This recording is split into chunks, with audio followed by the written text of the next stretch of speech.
Bonjour à tous. Alors dans cette vidéo, je vais vous présenter le site ThingLink qui permet de générer des images interactives. Alors ce sont des images qui sont tout simplement taguées, c'est-à-dire que quand on passe la souris sur un élément particulier, ici par exemple, on peut faire apparaître un contenu interactif. Donc première chose à faire, vous vous connectez sur le site thinglink.com et donc deux options, soit vous créez un compte, ce qui est évidemment gratuit, soit vous vous identifiez si vous avez déjà un compte. En l'occurrence, c'est le cas. Donc vous rentrez votre adresse mail, ainsi que votre mot de passe. Et c'est parti.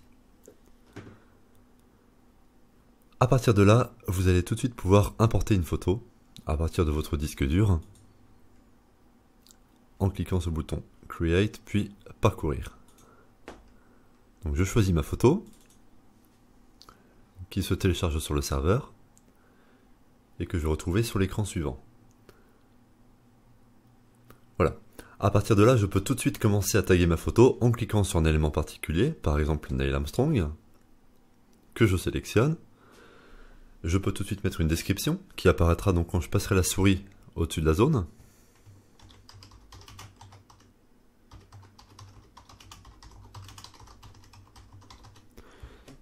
Et je peux également rajouter un lien, ce qui rend vraiment la photo interactive.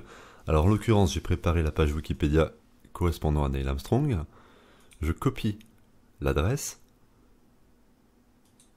et je vais la coller dans le champ Link. Dernière chose à faire, facultative, je peux rajouter, enfin du moins changer l'icône qui apparaît au-dessus du personnage. Je n'ai plus qu'à sauvegarder. Et mon premier tag est prêt.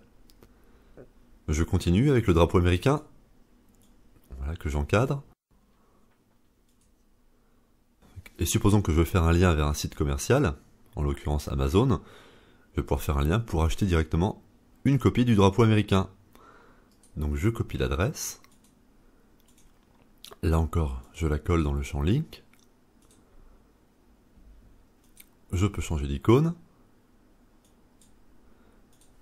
Éventuellement mettre une description.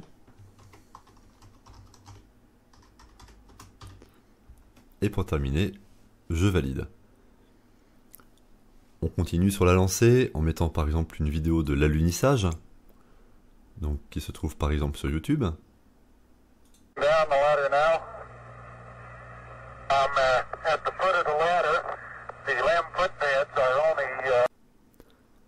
Alors je copie l'adresse encore une fois. Copier et coller dans la partie Link. Je mets une icône un peu plus appropriée, un bouton lecture, et j'enregistre. Et pour terminer, on va mettre un dernier tag, par exemple une photo de la Lune. Donc je clique où ça me convient. Là j'ai été chercher plusieurs images dans Google Images. Je vais sélectionner voilà une image qui m'intéresse, un croissant de Lune, que j'affiche du coup en taille réelle, pour avoir l'adresse précise de l'image. Je copie, je colle, je choisis l'icône qui me plaît, et j'enregistre. Voilà, ma photo comporte désormais 4 tags, et c'est donc déjà une photo interactive. Je peux éventuellement changer le titre.